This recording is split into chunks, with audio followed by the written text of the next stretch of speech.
Ce soir, quatrième cours sur l'évolution des systèmes de valeurs, où dans le premier cours, nous avons regardé comment nous pouvons voir dans les recherches en psychologie les valeurs comme étant des buts motivationnels. Les valeurs comme étant quelque chose qui relie les buts, les finalités de l'action, les moyens de l'action et les motivations qui permettent d'aller vers ces moyens et ces finalités. Dans le deuxième cours, on a regardé un peu plus la mécanique inconsciente, la mécanique psychologique, où nous avions vu comment s'activent des priorités de valeur et comment s'internalisent, comment changent des priorités de valeur. Dans le troisième cours, il y a 3 semaines, nous avons regardé un autre type de modèle qui nous montre des grands types de besoins et de cognitions qui sous-tendraient les actions. Et aujourd'hui, pour terminer ce module de cours sur l'évolution des systèmes de valeurs, nous allons regarder comment la psychologie rapproche les théories de la motivation aux théories du self. Cours de ce soir en 4 parties. Dans un premier temps, on va regarder l'influence du contexte qui va nous permettre de passer progressivement des théories des valeurs et des théories de la motivation jusqu'aux théories du self via la notion de self-states. Dans un deuxième temps, on va regarder les dissonances entre les self-states, les dissonances entre ces différentes configurations du soi, dans lesquelles on va voir comment ces dissonances nous amènent à des types d'affects qui se régulent et à des grands principes motivationnels. Ensuite, dans une troisième partie plus courte, on regardera comment la motivation peut être vue dans une approche multiparamétrique ou multidimensionnelle, pour enfin aller sur une quatrième partie où on fera une synthèse de ce cours et des perspectives générales. Et avant de démarrer ce cours, je voulais remercier Monsieur Clive Seligman. Je ne sais pas s'il nous regardera un jour, parce que je ne crois pas qu'il soit francophone, mais je voulais beaucoup remercier l'aide précieuse de cette personne pour la construction de ce cours.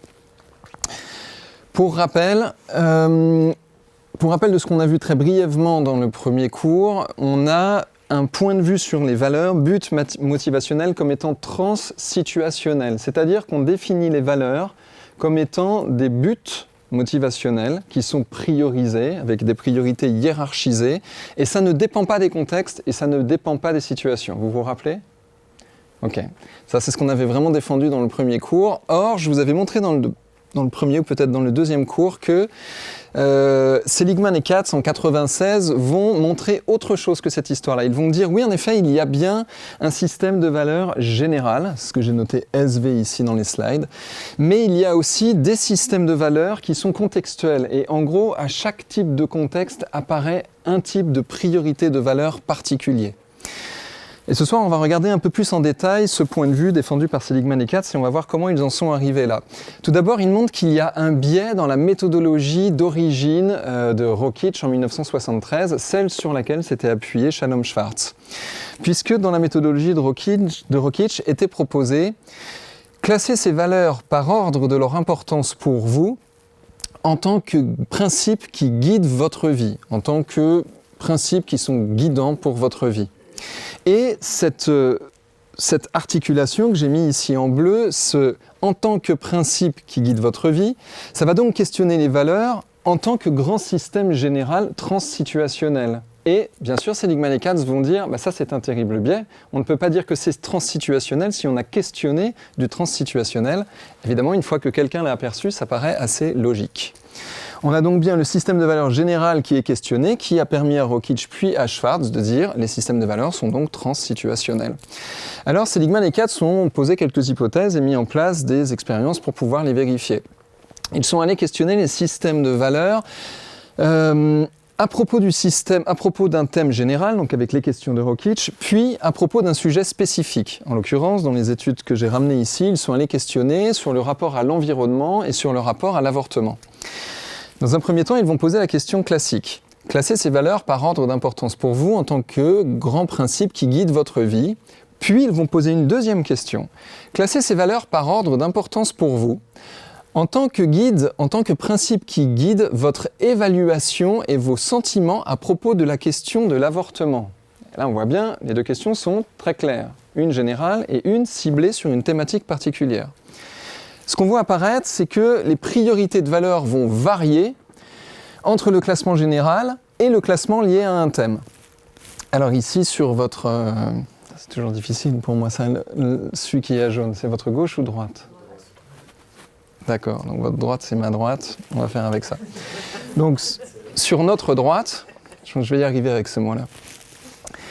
Ici, sur notre droite, on voit le classement général. Et je vous ai surligné là en jaune, en bas, pour ceux qui sont donc pro-life. Donc en français, on dirait pour ceux qui sont contre l'avortement. En anglais, on dit ceux qui sont pour la vie. On voit ici, en bas, donc à droite, le classement des valeurs par ordre de priorité dans le classement général. Et il s'agit ici des valeurs qui apparaissent sur la question de l'avortement, que vous voyez en bleu, donc sur la gauche. Et ce qu'on voit apparaître, c'est déjà qu'il y a des valeurs qui sont extrêmement importantes pour l'individu de manière générale. Elles apparaissent en numéro 2, c'est la deuxième valeur la plus importante pour cette personne, et elle perd en priorité quand on questionne cet individu sur une question particulière. On voit aussi que la valeur numéro 1 sur la question particulière de l'avortement pour cet individu, quand on le questionne sur du général, il la classe en numéro 14. Donc on peut dire qu'elle n'est pas franchement particulière pour la représentation qu'il a de lui-même de manière générale.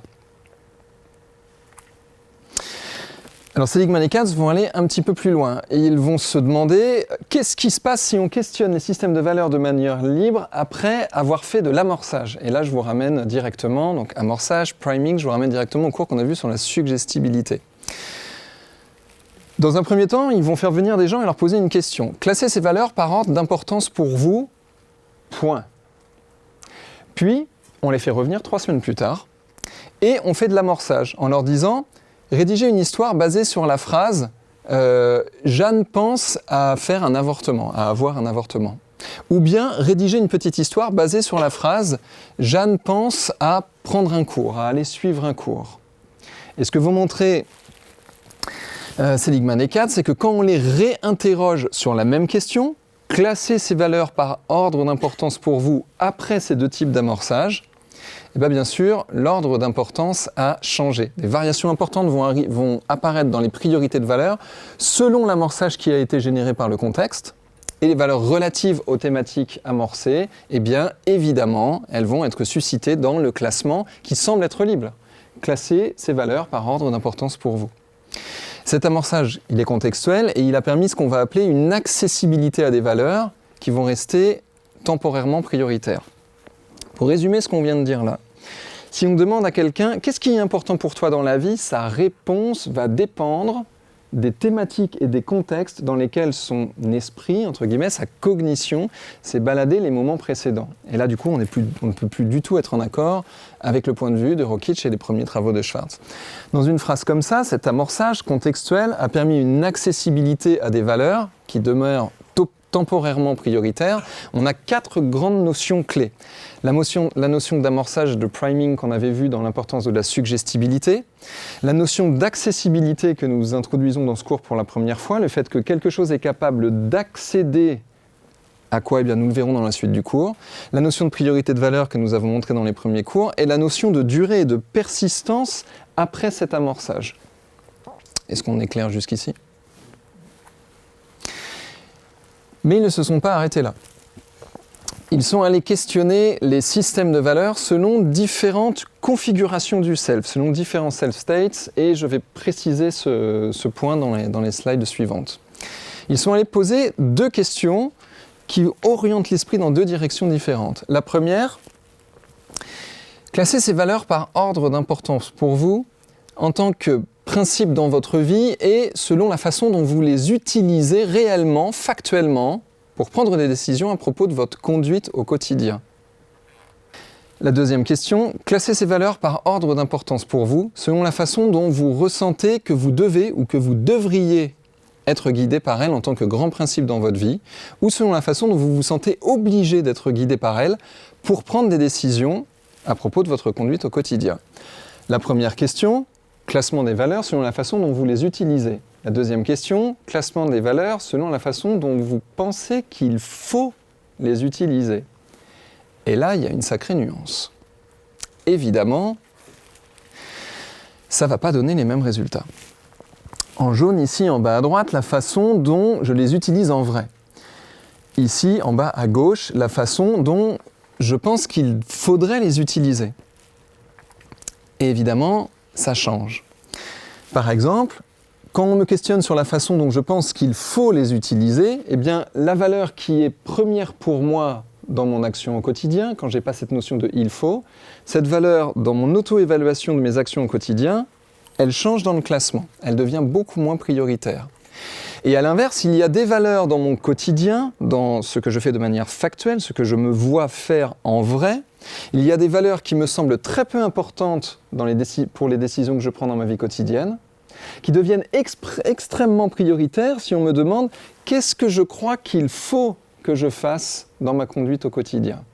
Donc, selon la façon dont on questionne, c'est quoi tes valeurs d'après ce que tu te vois faire et être, ce que tu crois être et faire? Ou si on questionne, c'est quoi tes valeurs selon ce que tu crois devoir être et faire, eh bien, ça ne nous amène pas dans les mêmes directions. Et cela nous amène aux théories du self qui vont découper le self en différentes catégories.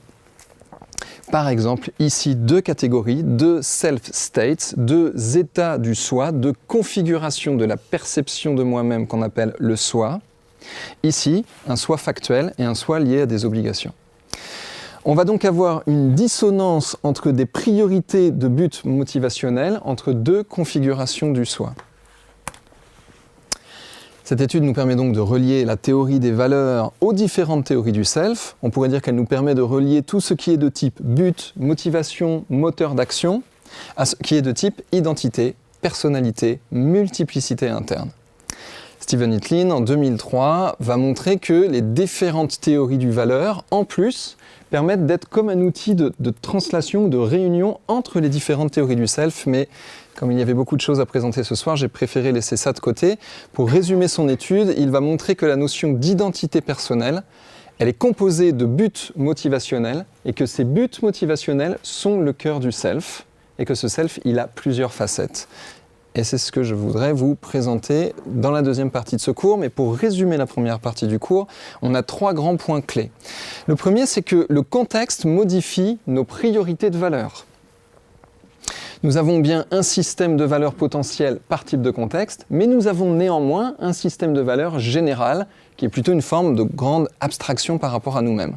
Ça nous permet de relier les théories des valeurs à la notion d'influence du contexte sur nos cognitions et sur nos actions. Le deuxième point, c'est que les systèmes de valeurs sont amorçables et qu'ils sont accessibles, ce qui nous renvoie bien sûr à la notion de priming que nous avions largement développée l'année dernière. Ils sont amorçables et accessibles et cet amorçage persiste après amorçage. Ce qui va être très intéressant par exemple pour faire de l'hypnose ou pour faire de la mise en condition. Enfin, troisième point, nous avons vu que les différents self-states, les différentes configurations du self, contiennent différentes priorités de valeurs, donc différents systèmes de valeurs, qui peuvent diverger les uns avec les autres. Et ça nous ramène aux théories du self. Dans une deuxième partie de ce cours, on va regarder le travail de Higgins qui montre des dissonances entre les self-states. Et à partir de cette dissonance, comment est-ce que les affects qui vont en résulter se régulent et comment cette régulation amène à des principes motivationnels. Mais tant que je ne l'ai pas présenté, je pense que ça ne peut pas faire complètement sens. On va donc explorer ces 3 notions maintenant, la notion de dissonance, de régulation d'affects et de principes motivationnels. Ça nous ramène de manière générale aux théories du self et je vous ai fait un bref historique. Il y aurait beaucoup de choses à dire sur les théories du self et j'ai voulu vous montrer simplement les grands points clés. William James, en 1910, avait nommé le fait qu'il y a le moi social potentiel, le self immédiat et le moi du passé. Intéressant déjà comme distinction entre 3 notions du moi ou du soi. Freud, et on ne va pas y revenir bien longtemps, nous avait bien sûr montré cette différence entre ce qui dit « je » et cette sensation qu'il y a quelque chose au-dessus de moi, au-delà de moi. Et il avait montré cette notion d'un moi idéal, d'une vision de moi-même qui serait idéalisée. Paul Federn, en 1928, présentait les Ego States, on en avait parlé ici dans les cours de 2015. Georges Méade, qui a permis de faire émerger des liens entre psychologie, sociologie et anthropologie, proposait qu'il y a l'esprit, il y a le self, il y a la société, et que le self est peut-être quelque chose qui est à la frontière entre l'individu biologique et le champ social qui est autour. Fritz Perls, le père de la Gestalt-thérapie en 1951, montrait lui-même sa propre théorie du self et ce qu'il appelait la théorie du champ qui a amené les premières hypothèses sur la notion de relation entre soi et autrui. Carl Rogers, en 1959, montrait la différence entre le soi réel et le soi idéal. Schutz, en 1964, montre qu'il y a des éléments du self qui sont anticipés et, intéressant pour nous en hypnose, des éléments du self qui sont imaginés, qui bien sûr vont être mis en divergence avec les éléments du self qui peuvent être ratifiés ou observés immédiatement. Gordon, en 1968, montre qu'il y a des éléments du self qui sont rétrospectifs, qui sont immédiats et qui sont prospectifs, donc orientés dans les trois temps. En 1986, Hazel Merkus montre qu'il y a des soi potentiels, des soi possibles. Et ça se rapproche de ce qu'on va regarder ce soir.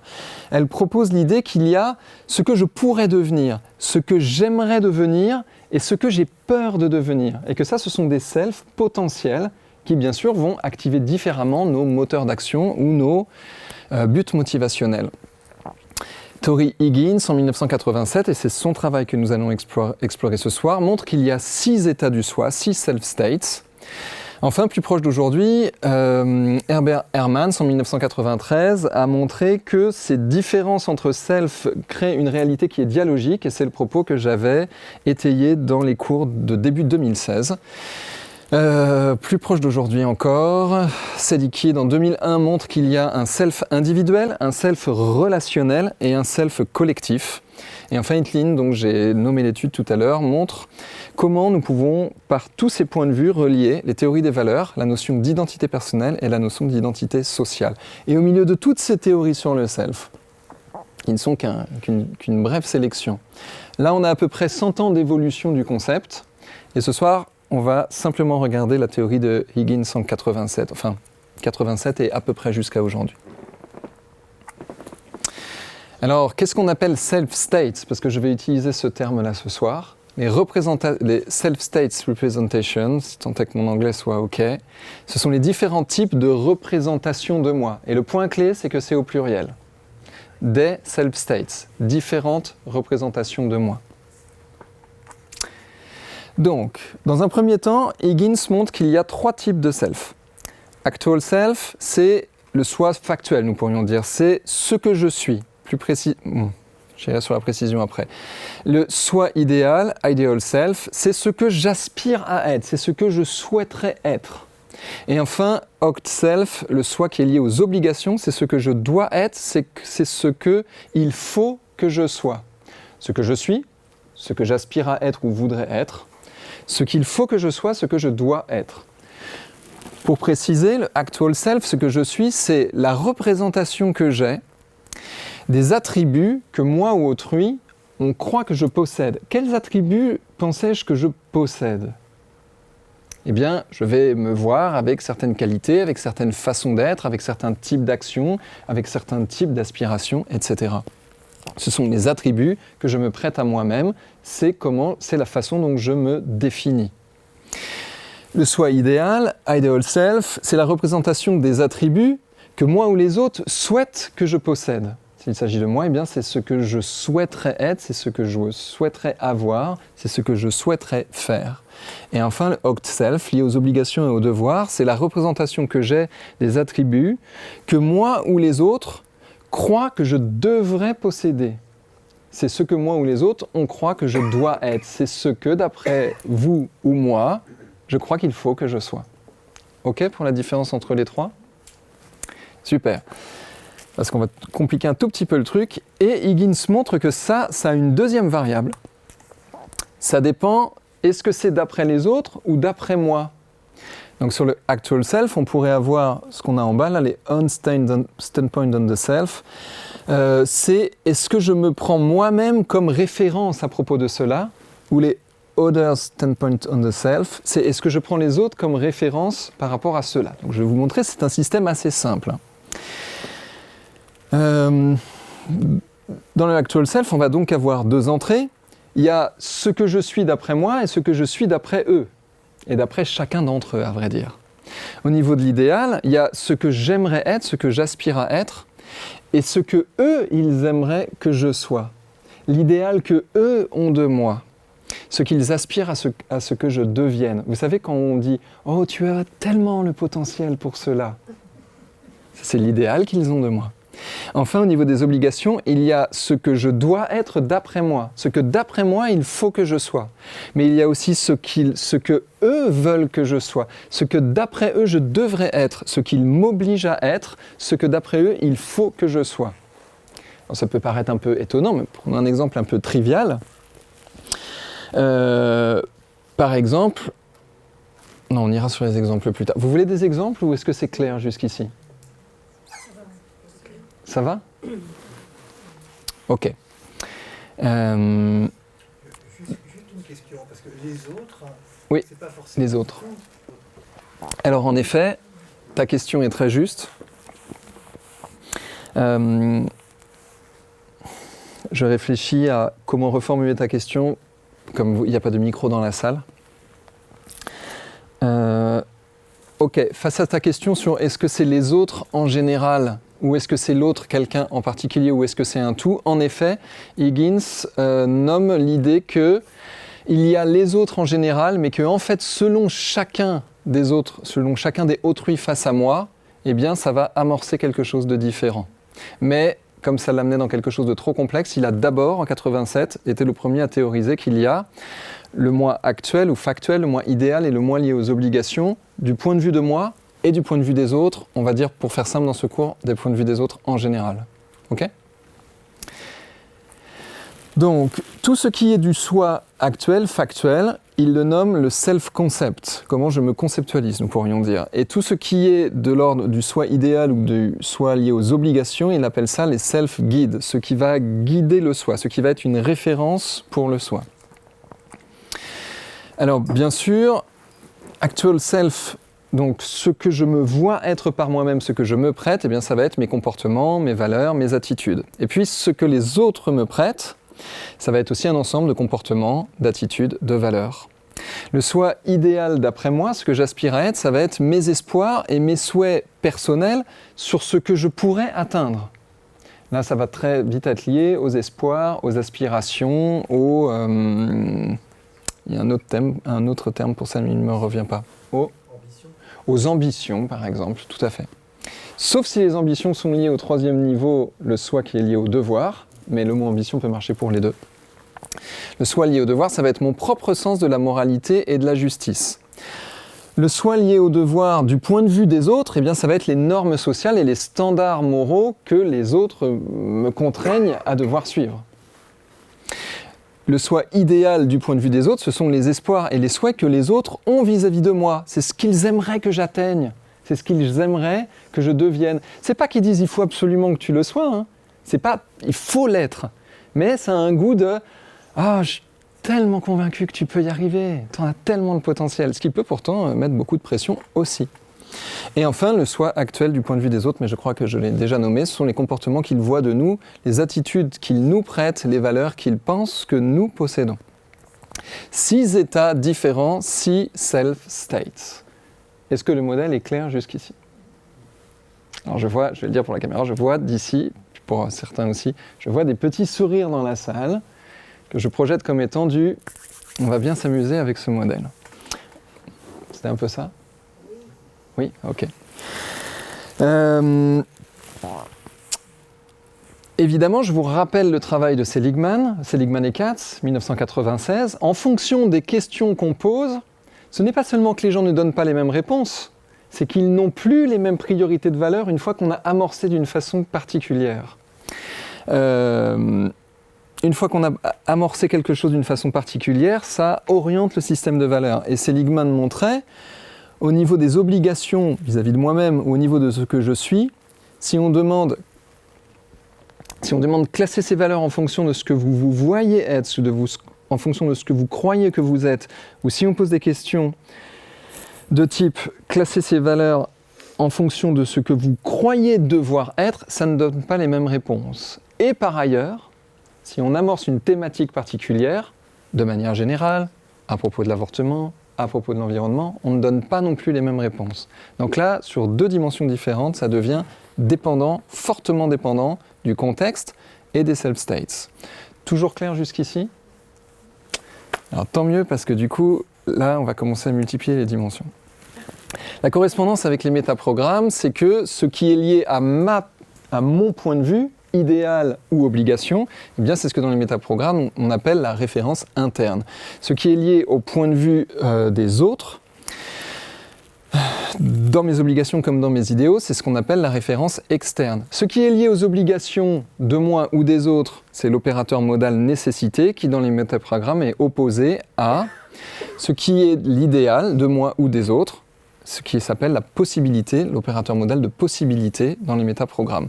Référence interne, référence externe, nécessité, possibilité. Et maintenant, rajoutons notre bon vieux Clare Graves. Donc pour ceux qui ont suivi le cours, les couleurs que vous voyez ici renvoient aux 7 ou 8 niveaux différents décrits par Graves. Donc pour ceux qui n'ont pas suivi ce cours, je vais vous faire l'explication de ce que prennent ces couleurs en fonction des différents cell states. Ce que je me vois être selon moi-même est ici au niveau orange. Ce serait quelque chose qui est lié à des patterns de rationalité, matérialisme, priorité à moi dans la vie et aussi une envie de confort, une envie d'avoir du confort pour moi-même. Et ce que voient les autres de ce que je suis, je l'ai mis ici en orange aussi. Eux aussi, ils voient bien cela, ils voient ce niveau fait de matérialité, rationalité, de envie de confort et de... ils voient bien, eux, que je me mets moi en priorité pour moi-même. Est-ce que je suis clair jusqu'ici ?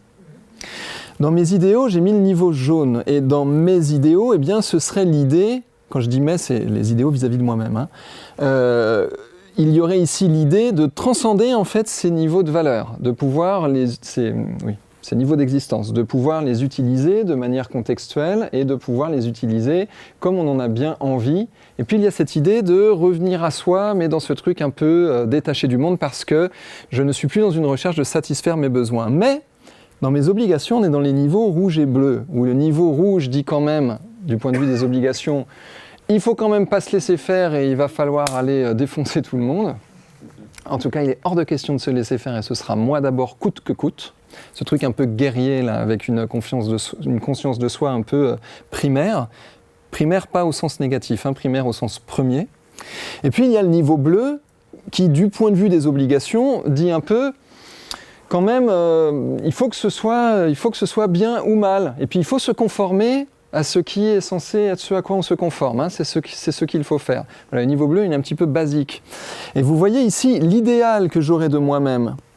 Et cette espèce de pression, ce à quoi je me contrains par moi-même, parce que c'est ce que je crois qu'il faut que je sois, cet idéal et ce niveau de contrainte, ils ne sont pas du tout dans la même direction.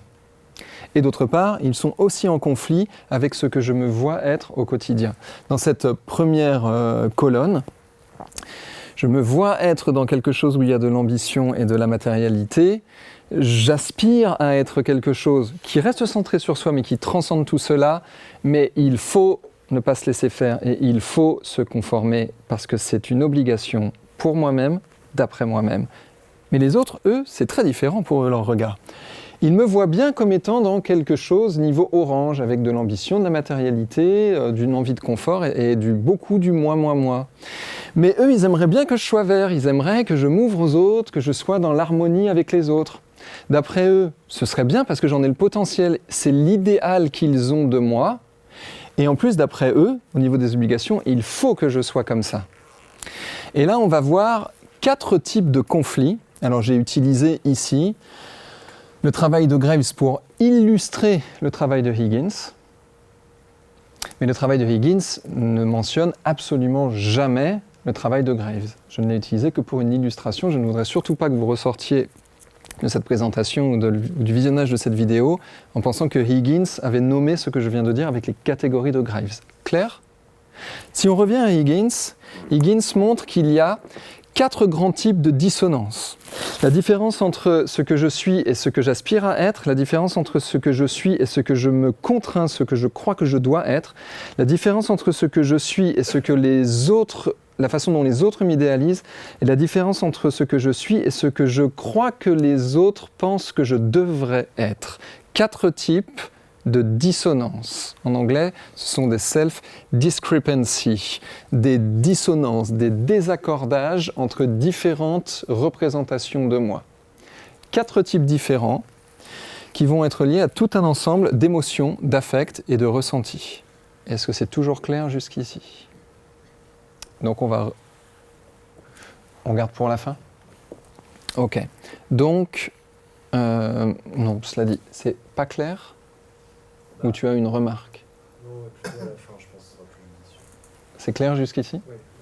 Ok, donc si c'est clair jusqu'ici, maintenant on va regarder ces 4 types de dissonance et je pense que vous allez très vite en voir les implications. La dissonance entre ce que je suis et ce que je voudrais être va créer de la déception, de la déconvenue, du mécontentement et de la tristesse. Le mécanisme, c'est que j'aimerais avoir un retour positif de moi-même, mais il ne vient pas, parce que je ne suis pas ce que j'aimerais être. Et du coup, ça génère un très fort découragement. Et quand je me motive à faire quelque chose, ça va créer de la frustration, parce que j'ai beau me motiver, je ne suis pas cet idéal de moi. La dissonance entre ce que je suis et les idéaux qu'ont les autres pour moi, ça va créer de la honte, de la gêne, des sensations d'humiliation et un très fort abattement. Le mécanisme, c'est que j'attends un retour positif de eux, mais il ne vient pas, et ça génère aussi du découragement. Et la motivation, quand je veux faire quelque chose, les moteurs vont être liés à une perte d'affection d'autrui et une perte d'estime d'autrui. La dissonance entre ce que je suis et ce que je pense que les autres croient que je devrais être, c'est une sensation de peur. Je crois qu'Higgins dit que c'est une sensation de terreur. Il y a la sensation de menace, de danger et d'angoisse. Autrement dit, ça va mettre un stress très fort. Et vous savez ce qui vient avec les stress très forts. On se fige, on veut en découdre ou on essaye de partir en courant. Le mécanisme ici, c'est qu'il y a la présence d'un retour négatif potentiel. Parce qu'il y a la présence d'une transgression. Ben oui, en fait, je ne suis pas ce que je dois être d'après eux, je transgresse donc. Je ne suis pas ce que je devrais être. Il y a l'idée d'une transgression et quelque chose a acquis à un certain moment que transgression, c'est associé à de la punition. Et du coup, ça génère une peur qui va générer une forte agitation. Et les motivations vont se retrouver ancrées à une sensation de ressentiment, de rancune ou de rancœur. Enfin, les dissonances entre ce que je suis et ce que je crois que je devrais être d'après moi-même vont amener de la culpabilité, de la dépréciation, c'est-à-dire de la dépréciation, du mépris de soi, de l'inquiétude, du mal-être et de l'angoisse. Le mécanisme, c'est qu'il y a le risque d'un retour négatif, toujours à cause de cette idée de transgression et de punition, et la motivation va s'ancrer à une sensation d'inutilité ou d'impuissance. Si on regarde du point de vue des émotions, le premier, divergence entre ce que je suis et ce que j'aspire à être, me donne de la déception, de la déconvenue, du mécontentement, de la tristesse. Le deuxième crée de la honte, de la gêne, de l'humiliation, de l'abattement. Le troisième, de la peur, de la sensation de menace, de danger et de l'angoisse. Le dernier, de la culpabilité, du mépris de soi, de l'inquiétude, du mal-être et aussi une forme d'angoisse.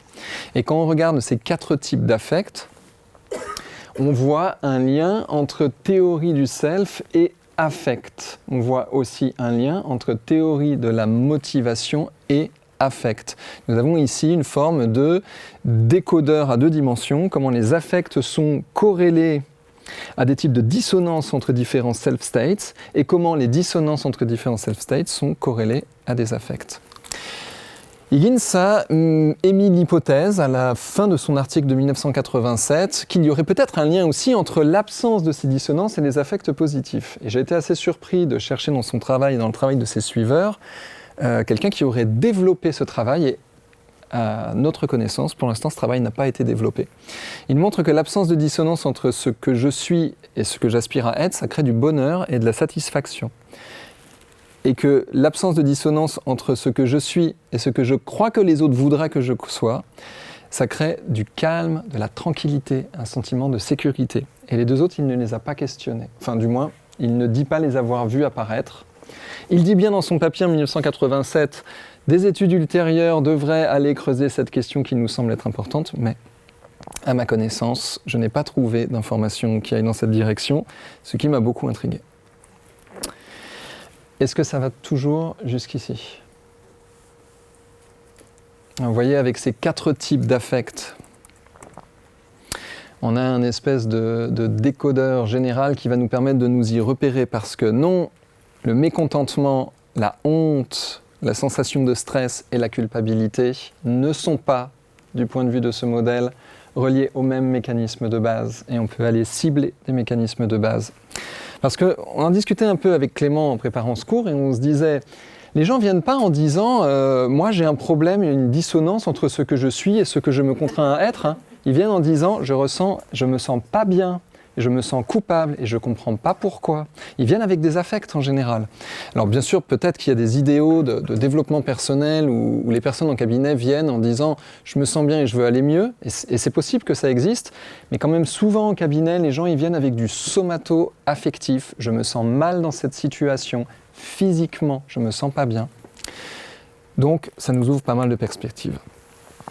Alors Higgins est allé plus loin. 7 ans plus tard, en 1994, il propose un modèle d'autorégulation. Il y a ici un petit jeu de mots, régulation du self et autorégulation. En anglais, ce terme peut avoir les deux sens, mais en français, ça ne marche pas. Et il va montrer qu'il y a 2 grandes stratégies de régulation. Il y a les stratégies du soi idéalisé, que ce soit idéalisé par moi ou par autrui, peu importe. Et puis il y a les stratégies pour réguler les dissonances entre ce que je suis et les obligations. Un type de stratégie pour réguler les dissonances entre ce que je suis et les idéaux, un type de stratégie pour réguler les dissonances entre ce que je suis et les obligations. Toujours clair ? Donc je vous les ai détaillés. Donc c'est parti. Les stratégies ça ce sont des stratégies automatiques, c'est pas spécialement en accompagnement, c'est ce qui se passe, c'est de la mécanique psychique automatique. Avec quelques guillemets sur les mots que je viens d'utiliser. Les stratégies de régulation sur les dissonances entre ce que je suis et les idéaux sont orientées promotion. J'étais un peu mal à l'aise à l'heure de traduire ce mot, donc on va garder ce mot tel qu'il est en anglais. Le moteur, c'est la présence ou l'absence, on pourrait dire, de outcomes en anglais, donc d'issues positives, de résultats positifs, de conséquences positives. Le moteur, c'est l'absence ou la présence de ces résultats positifs. Et la stratégie de régulation, c'est essayer de s'approcher le plus possible à une compatibilité aux états désirés. Ce qui paraît assez logique. Il y a une divergence entre ce que je suis et les idéaux, et j'essaye de me rapprocher de ce que je voudrais être, parce que quand je le suis, je me sens bien. Donc là, on peut calmer les idéaux ou on peut changer le comportement. Et dans les 2 cas, j'atteins mon idéal. Et du coup, je me sens bien avec ça. La régulation des dissonances entre ce que je suis, ce que je me crois être, et les obligations, c'est un mécanisme de prévention. Lui, il va prendre comme moteur les conséquences négatives, toujours outcomes, les conséquences négatives, les issues négatives, le reward négatif. Et la stratégie, c'est d'éviter les incompatibilités avec les états désirés. Et là, déjà, ça paraît moins logique. Il y a une dissonance entre ce que je suis et ce que je crois devoir être, et ça va essayer de m'éloigner de ce que je devrais pas être, de ce que je crois devoir pas être. Vous suivez toujours ? Ok.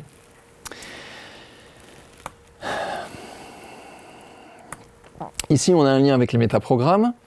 La régulation des conflits entre ce que je suis et les obligations semble être liée au métaprogramme évitement.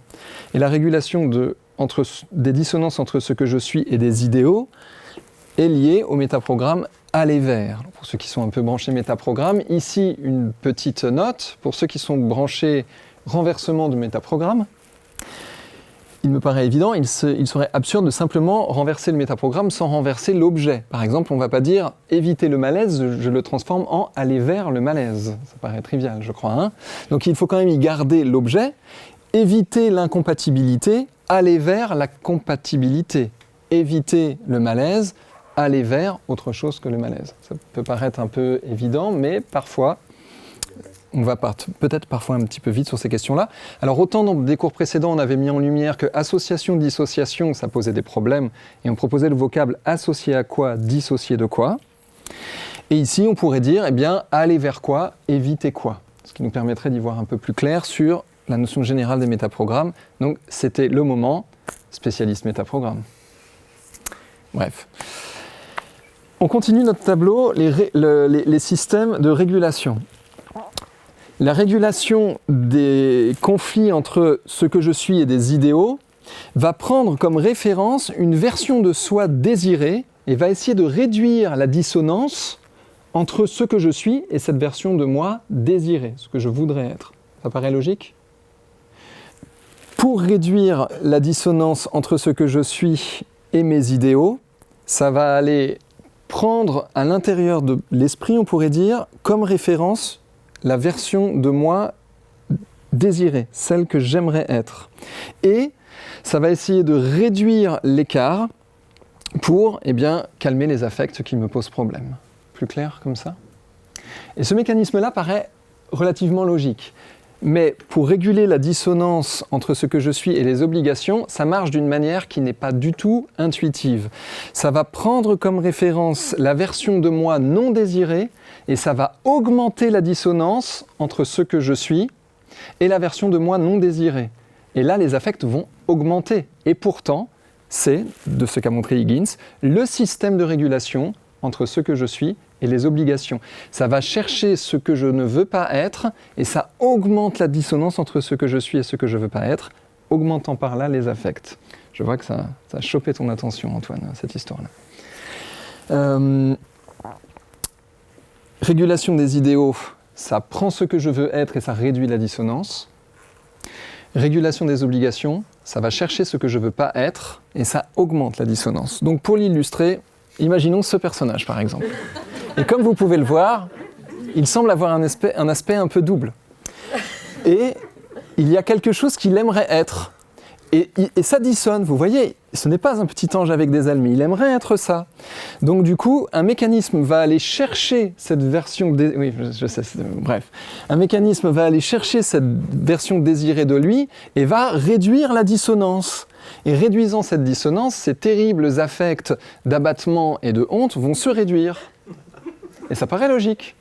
Mais, évidemment, il y a l'autre côté. Il y a aussi des dissonances avec les obligations.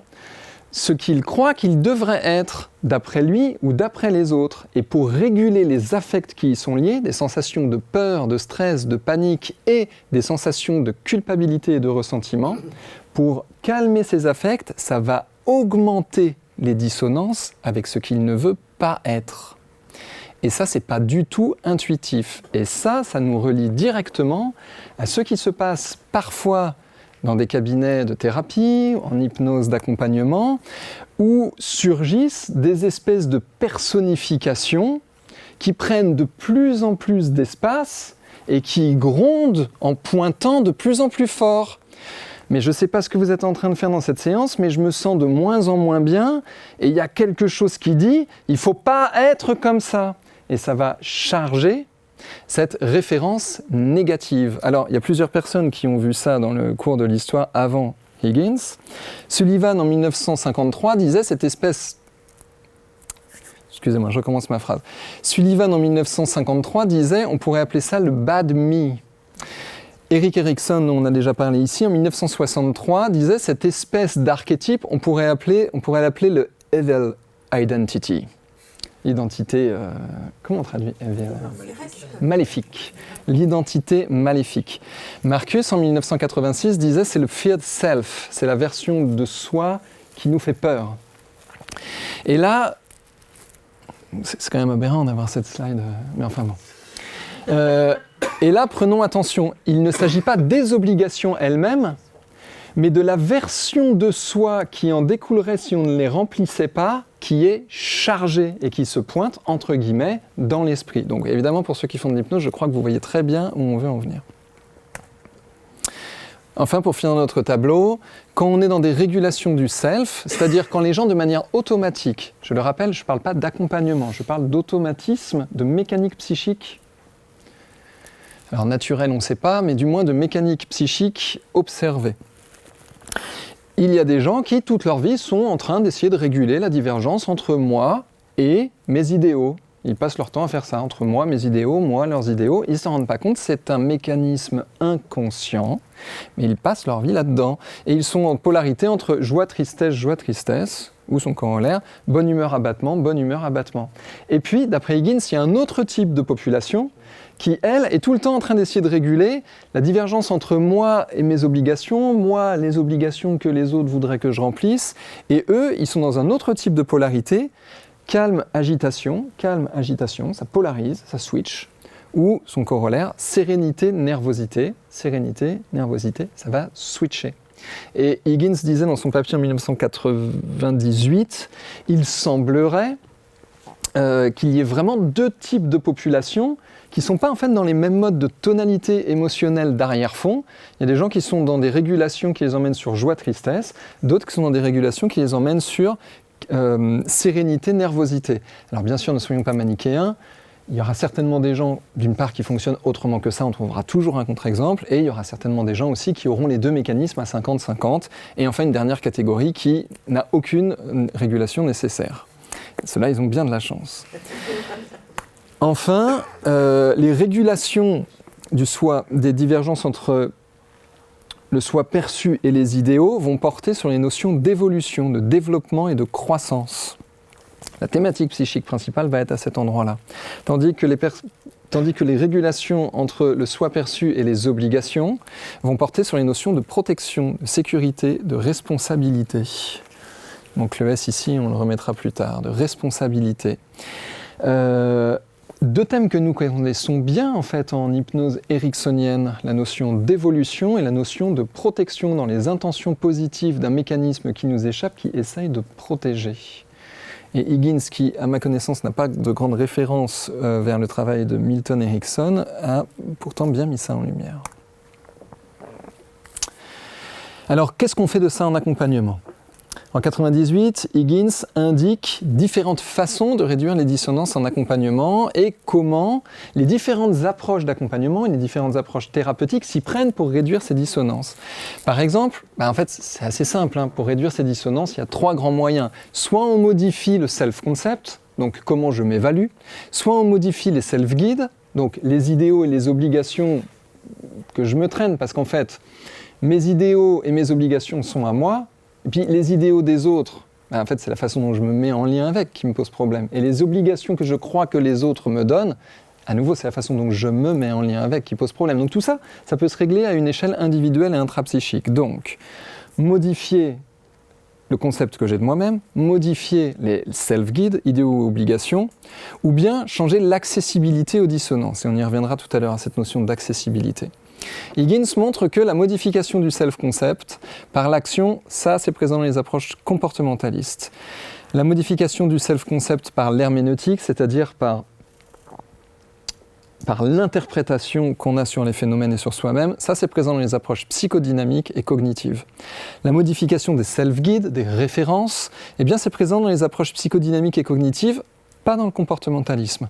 Et changer l'accessibilité aux dissonances, c'est présent dans les approches comportementales et cognitives, c'est présent dans les approches centrées sur l'environnement, mais c'est pas présent dans les approches psychodynamiques. Et à notre observation, donc là je n'engage pas Higgins là-dedans, aux observations de notre centre de recherche, l'hypnose en tant que technique, elle est utilisable dans les trois actions et dans les trois méthodes. Et l'hypnose d'accompagnement en tant que méthode, eh bien, elle permet de cibler l'action sur ces trois types de modifications pour réduire les dissonances. Et je crois que pour ceux qui pratiquent l'hypnose d'accompagnement, on s'y retrouve bien en fait, dans ces mécanismes-là. Donc si je résume cette deuxième partie, on a vu que les différents self-states, selon les idéalisations de soi, les obligations et le focus de référence, eh bien, peuvent diverger les uns avec les autres. Qu'ils sont à différentes positions qui peuvent être en divergence, en dissonance. On a vu qu'il y a 4 types de conflits ou de dissonances qui sont liés à des affects spécifiques et qui vont s'ancrer à l'action et au type de motivation à l'action. Donc, si je résume ce qu'on a dit là, oui, il y a des personnes qui vont venir nous voir et nous dire avec leur propre langage, mes actions, je me sens déprimé. Ou mes actions, je ne sais pas pourquoi, je ressens de l'humiliation et de la honte. D'autres, mes actions, en fait, je me fige, il y a quelque chose qui m'arrête ou qui me donne envie de fuir ou qui me donne envie d'en découdre. Et enfin d'autres qui vont dire, oh, dans mes actions, il y a quelque chose où je ressens une forte culpabilité, un espèce de ressentiment indescriptible. Et bien sûr que ça va brider la motivation. Nous sommes dans un cours sur l'évolution des systèmes de valeurs et sur les mécanismes motivationnels. Et ça va brider la motivation. Alors il y en a à qui dire « tu peux tout faire et tu y arriveras », ça va amplifier le problème. Je vous laisse suivre ma pensée. Enfin, nous avons vu qu'il y a 2 modes de régulation selon le type de self-guide. Chacun a sa stratégie particulière qui va prendre comme référence différentes versions de soi. Ce qui nous amène à la 3e partie. Et quand je vous ai donné le plan du cours, je vous avais dit la 3e partie sera plus courte. Et la 4e aussi. Un petit rappel des cours précédents, et je ne vais pas le décrire. Si vous voulez en savoir plus, je vous invite à aller voir les 3 cours précédents. Le circumplexe de Schwartz et la théorie des niveaux d'existence de Graves. Une petite note à cet endroit-là. On ne peut pas mettre à égal le travail de Schwartz et le niveau de Graves pour une raison très simple. Le travail de Schwartz, ce sont des années et des années de psychologie clinique et psychologie de la cognition, mesurée et, c'est quoi le deuxième, et répliquée. Tandis que la théorie des niveaux d'existence de Graves, eh bien, c'est un grand modèle, on pourrait dire de ce point de vue que Graves est un grand penseur. Même si on sait que son point de départ s'appuie sur une théorie des motivations qui avait elle-même été mesurée. Je vous invite à aller voir le cours pour en savoir plus. Ce qu'on a observé dans notre équipe pour aller sur la conclusion de ce cours, c'est que les 2 modèles corrèlent étonnamment bien. Donc pour ceux qui ont un peu plongé dans le modèle de Graves avec les codes couleurs, je vous laisse voir qu'ici on le retrouve dans les mots-clés de Schwartz, mais pas que dans les mots-clés. Je vous laisse faire vous-même votre étude pour aller regarder à quel point les 2 modèles corrèlent.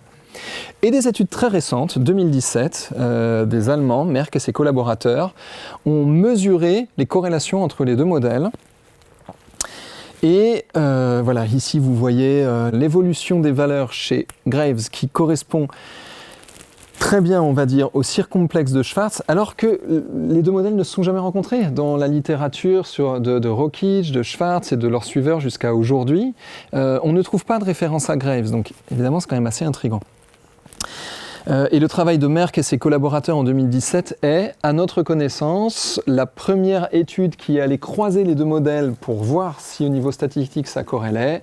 Vous aurez les références de cette recherche à la fin du cours. Il me semble qu'elle est gratuite et téléchargeable. Et vous verrez comment ils s'y sont pris. Vous verrez que la corrélation est extrêmement impressionnante. Notamment, le travail de Merck et ses collaborateurs en 2017 est, à notre connaissance, le premier travail statistique qui valide l'hypothèse de Graves sur l'alternance entre les 2 self. Priorité à moi, priorité aux autres. Je vous renvoie donc au cours précédent. Et on pourrait utiliser ce double modèle, Schwartz, Graves, comme une approche multiparamétrique des systèmes de valeurs. En fait, on l'a déjà fait. Tout à l'heure, on disait que, en fonction du moi factuel, de mon idéal, de mes obligations, ou des idéaux des autres, ou des obligations qu'ils me donnent, eh bien, j'ai différents positionnements de priorité de valeur. Clair ? Commence à devenir un peu complexe, parce qu'on est en train de mélanger tous les modèles pour en faire un langage, mais c'est bien vers ça qu'on va. De ce point de vue, là ici je vous l'ai schématisé avec la nomenclature de Schwartz, je vous rappelle, vous avez les petits compartiments, c'est nous qui avions rajouté ces couleurs à la base. Voilà, ici on retrouve ces couleurs qui nous montrent que, en fonction de mes idéaux, en fonction de mes obligations, en fonction de ce que je suis peut-être pas tout à fait au même niveau. Dans cet exemple, en fonction de comment est-ce que je m'évalue, je serais plutôt du côté ouverture au changement. En fonction de l'idéal que j'ai, il y a ça, mais j'aimerais aussi être un peu dans une forme de transcendance de moi.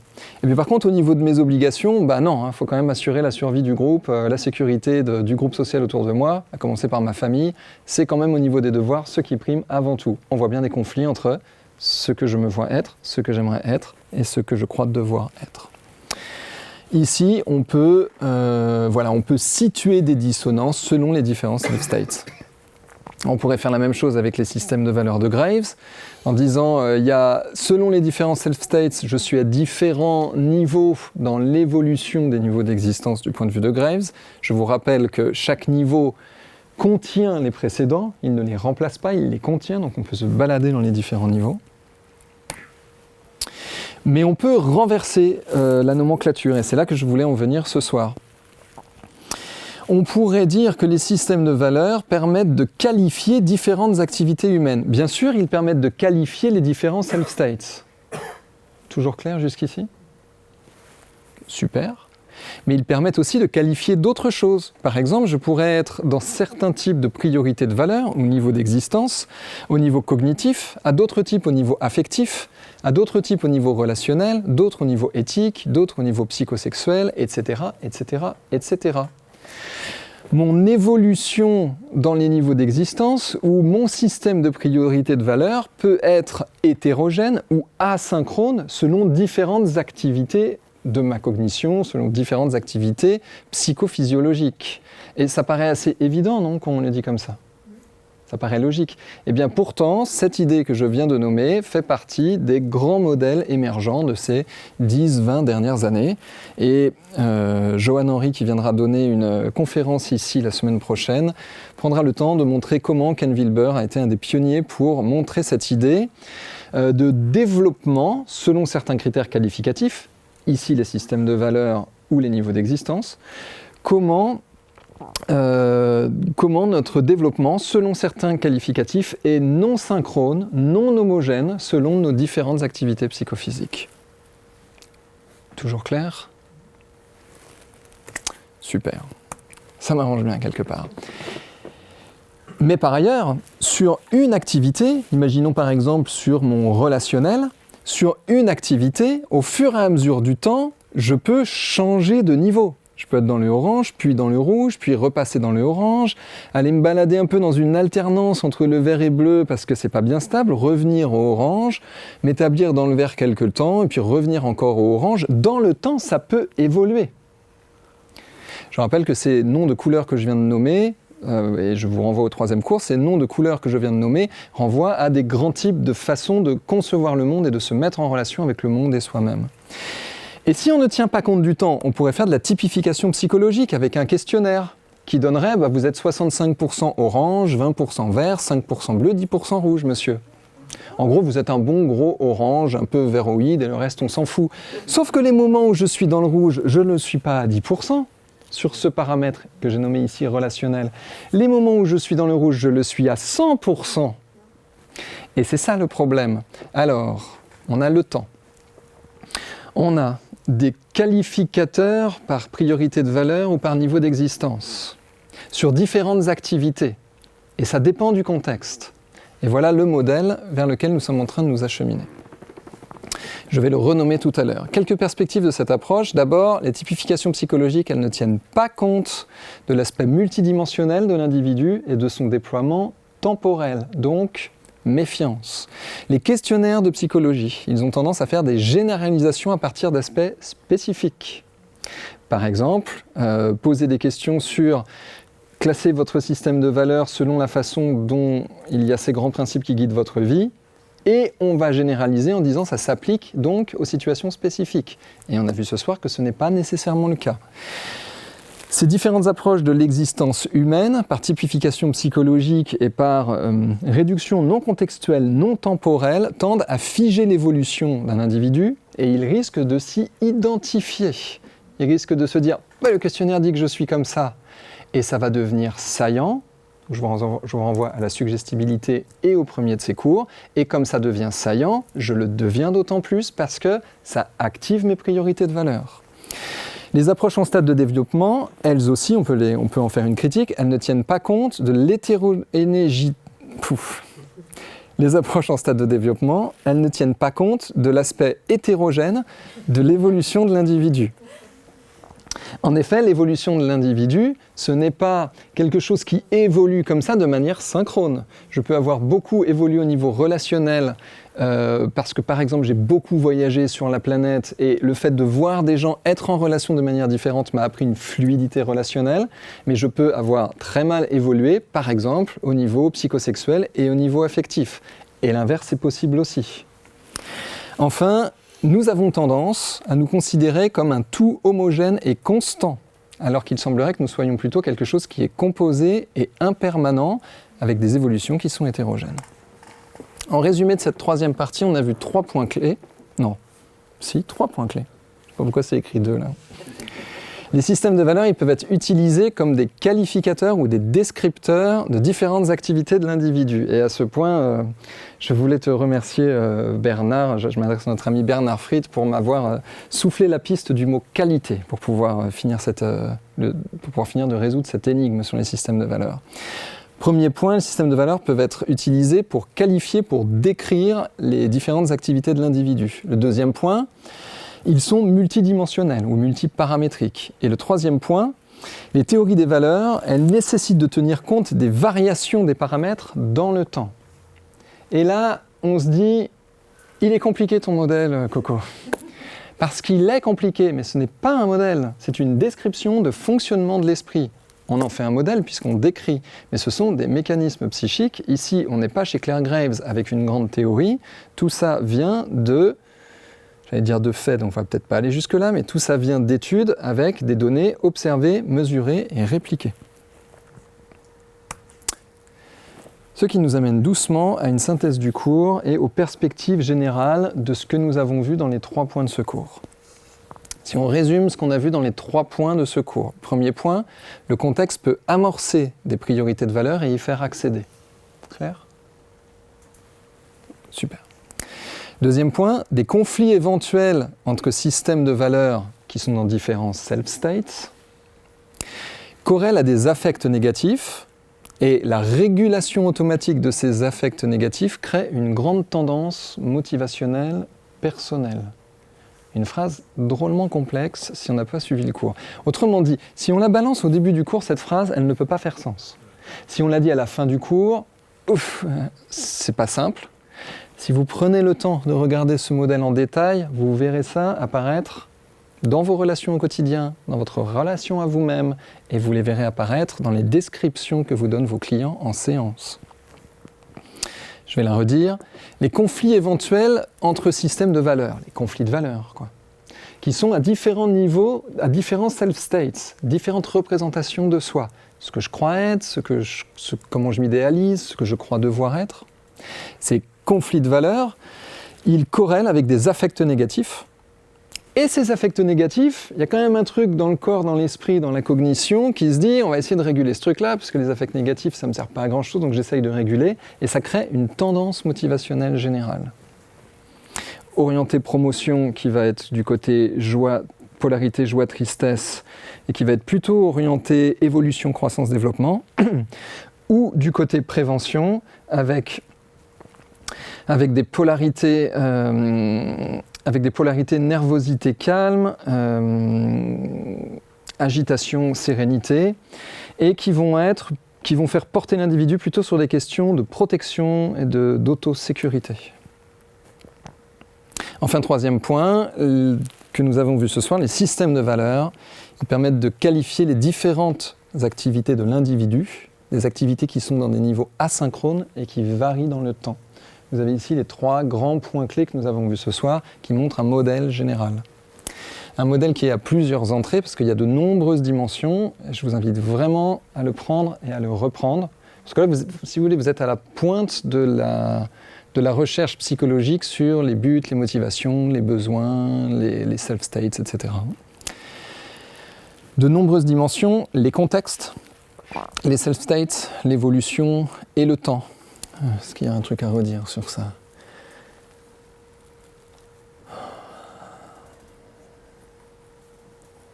Non.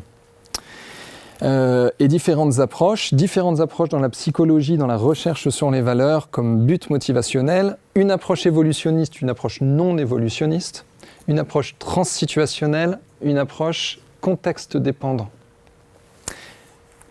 Alors, ce qu'on voit là, ça remet en question toutes les typifications psychologiques qui, comme je le disais tout à l'heure, ne sont que des moyennes temporelles. Les typifications psychologiques, ce sont des moyennes temporelles. On pourrait se dire peut-être que j'ai une moyenne temporelle 85% Capricorne avec ma date de naissance. Mais j'ai certainement des moments où je suis complètement Balance.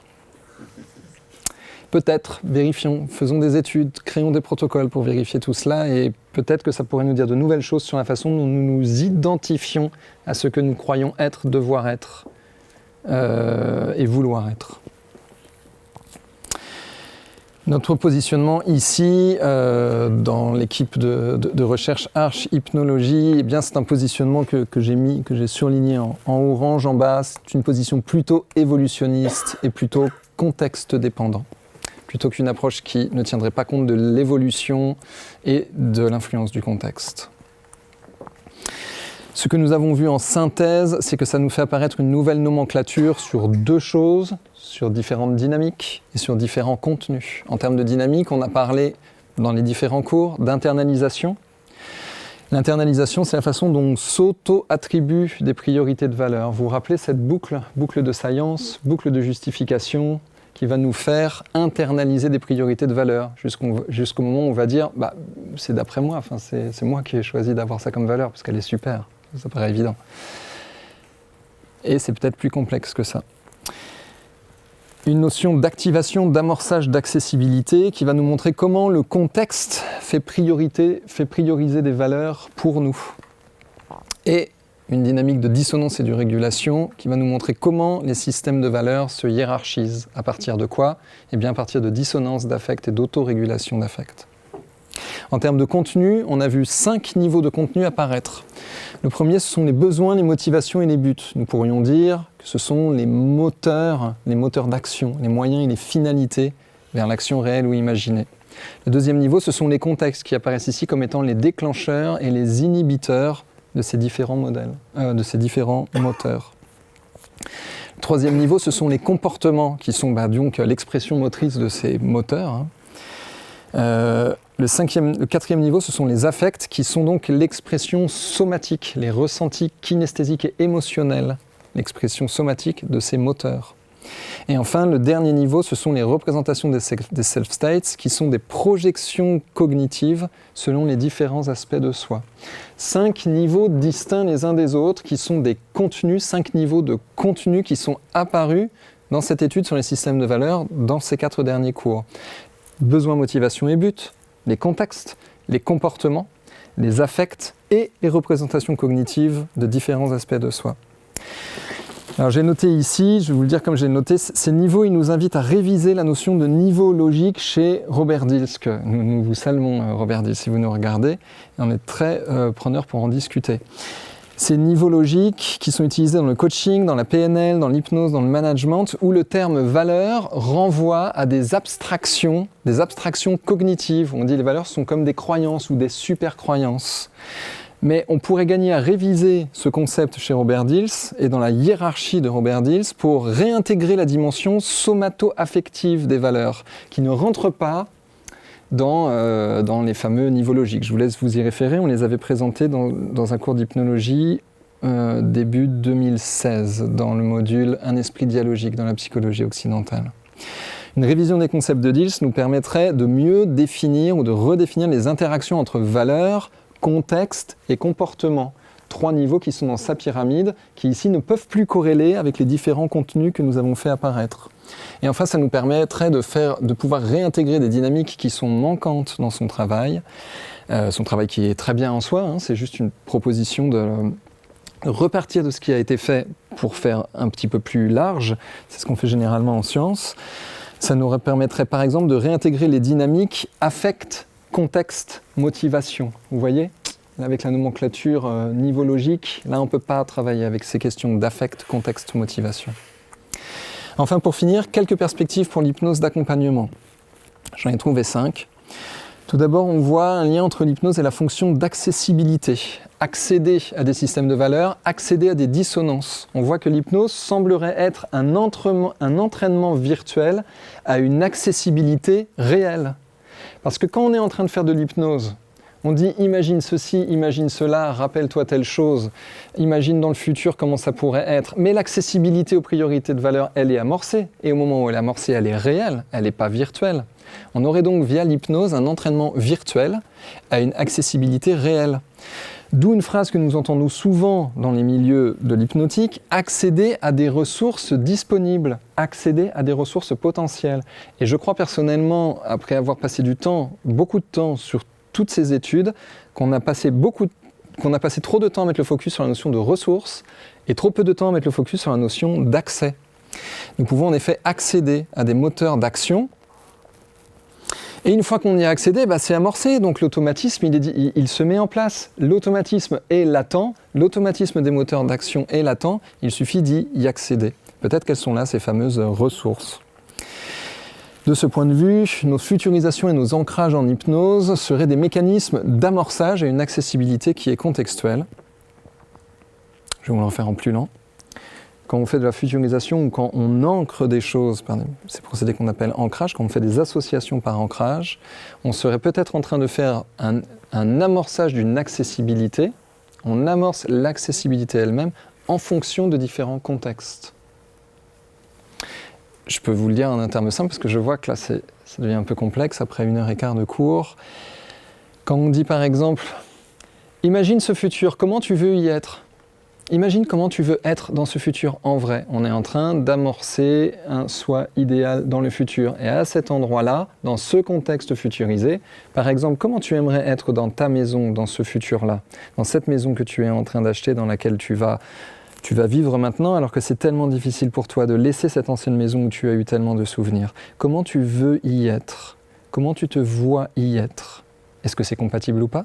Et là, on commence à amorcer une accessibilité à des priorités de valeur, à des buts motivationnels, à des moteurs d'action qui vont y devenir automatiques, puisqu'on les a associés. Clair pour l'exemple ? Cool.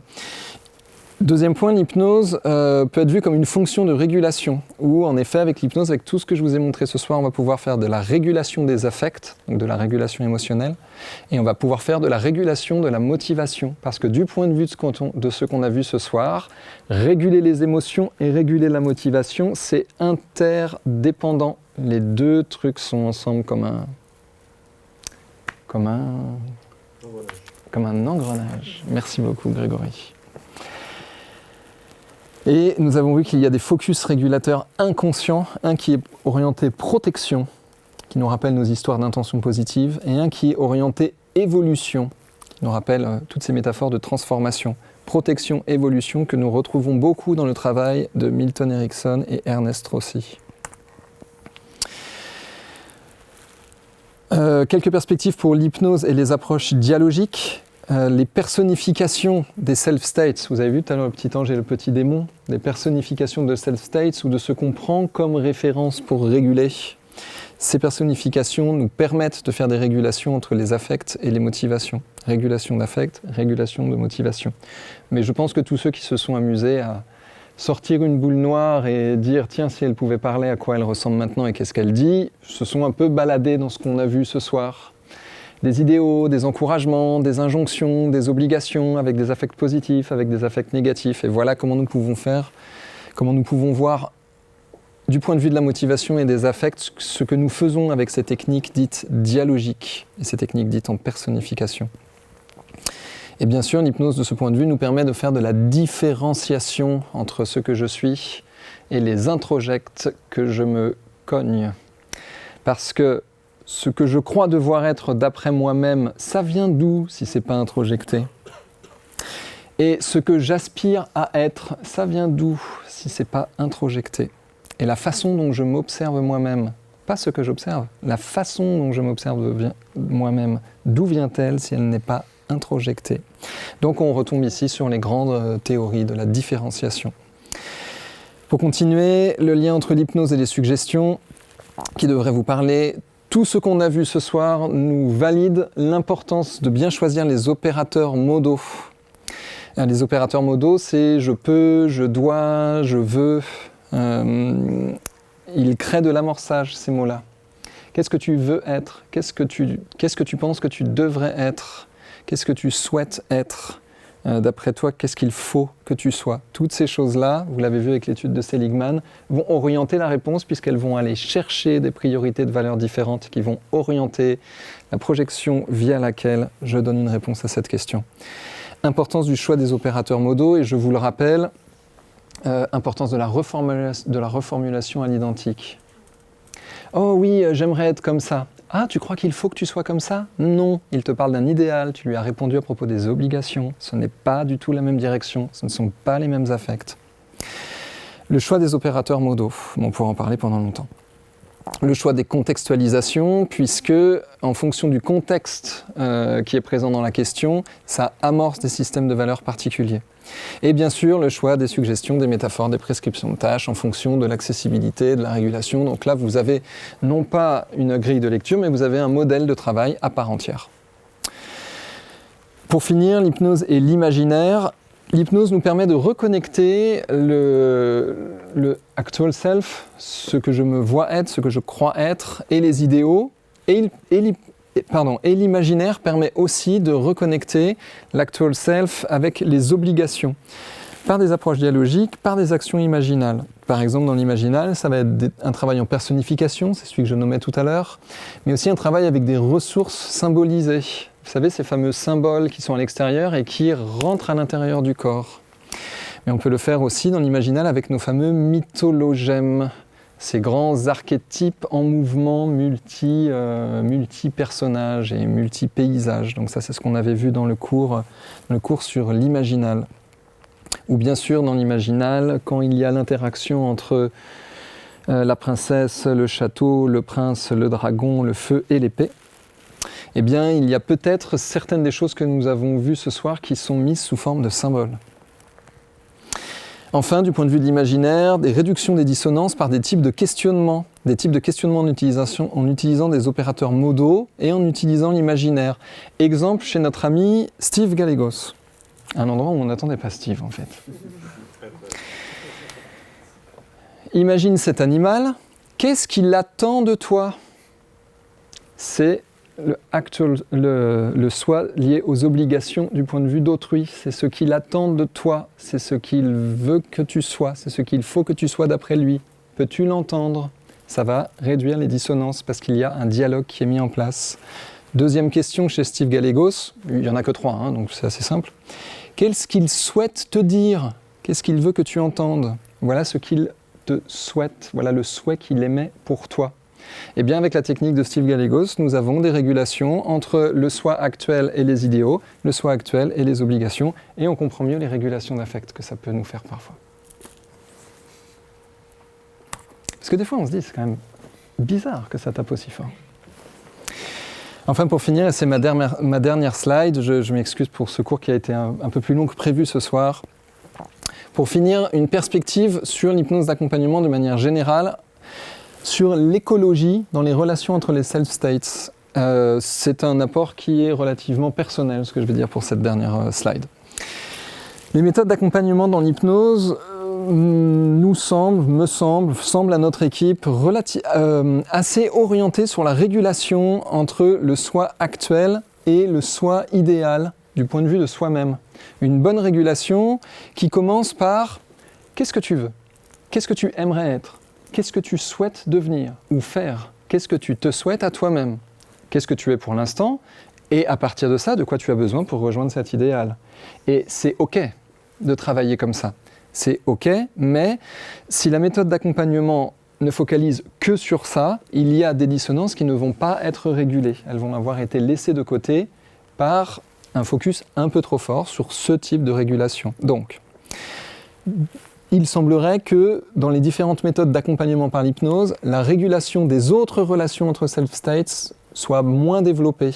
Par exemple, la relation entre moi et les contraintes que je me donne moi-même.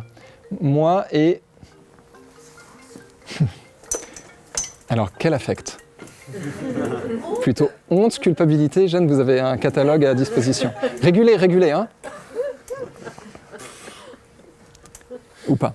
C'est tout le problème. On lui demanderait après si c'était plutôt joie-tristesse ou nervosité calme. Vu la réaction somatique et motrice immédiate, on a déjà une idée en fait. Voilà. Et ça, je ne mettrai pas dans la vidéo, mais vous voyez, pour nous, entre nous, voilà où est la pertinence du modèle. C'est que c'est présent, c'est réel. À titre personnel, j'ai eu largement le temps de le vérifier dans les 3 derniers mois. Pour reprendre ce que je vous disais et terminer ce cours. Il semblerait donc que dans l'hypnose, dans les milieux qui utilisent l'hypnose comme technique ou comme méthode, la régulation des autres relations entre self-states est moins développée. Par exemple, la régulation entre ce que je suis et les contraintes que je me donne à moi-même, eh bien, cette régulation implique le travail sur les résistances. Un travail important, parce que si on ne tient pas compte de ça, ça va résister.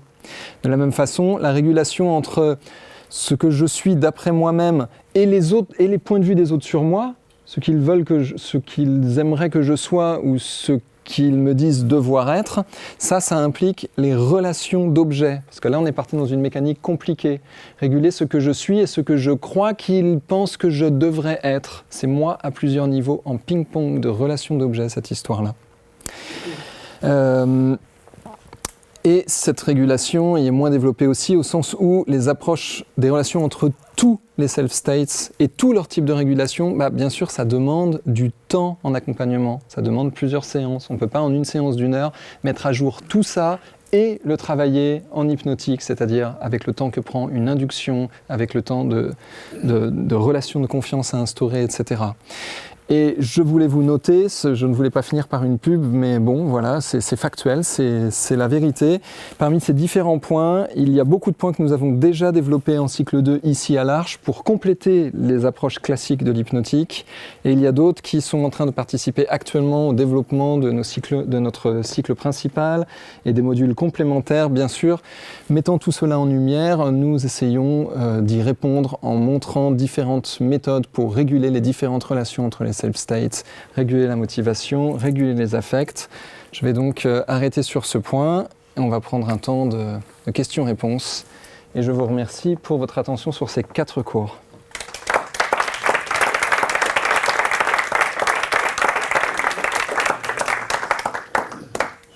Et la bibliographie des 4 cours, c'est à peu près l'effet que ça nous a fait. Donc bien sûr, elle sera disponible dans le PDF. Et sur ce point, nous avons à peu près 45 minutes. Si vous avez des questions ou si vous voulez en débattre, si vous voulez donner des témoignages de praticiens, si vous voyez des erreurs dans ce qui a été présenté, etc.